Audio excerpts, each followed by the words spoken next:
হঠাৎ করেই লাইমলাইটে চলে এলো লাক্ষাদ্বীপ। সম্প্রতি প্রধানমন্ত্রীর লাক্ষাদ্বীপ সফরের পর আন্তর্জাতিক বিতর্কে জড়িয়ে যাওয়ায় এখন লাক্ষাদ্বীপের খোঁজ শুরু করছেন সবাই, যা এতদিন সরকারের নজরেও ছিল না।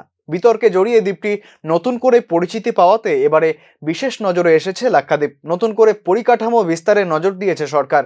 লাক্ষাদ্বীপে আরেকটি বিমানবন্দর গড়ে তোলা হবে।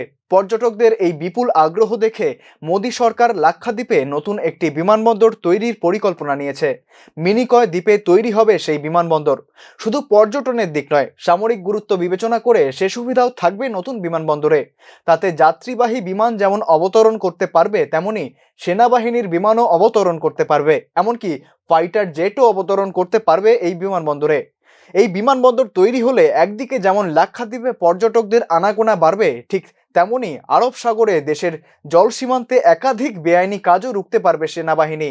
আগেও লাক্ষাদ্বীপে নতুন বিমানবন্দর তৈরির প্রস্তাব গিয়েছিল, কিন্তু সেটা তেমনভাবে গুরুত্ব পায়নি। মালদ্বীপ কাণ্ডের পর সেটা নিয়ে হঠাৎ করে তৎপরতা শুরু হয়েছে। বর্তমানে দিনে মাত্র একটি ছোট বিমানে ১৯ জন যাত্রী যায় লাক্ষাদ্বীপে। দিনে একবার তামিলনাড়ু কোচ থেকে ওড়ে সেটি, আর একটি জাহাজ যায়, সেটিও যায় কোচি বন্দর থেকে। তাতেই চলছিল লাক্ষাদ্বীপের পর্যটন পরিষেবা।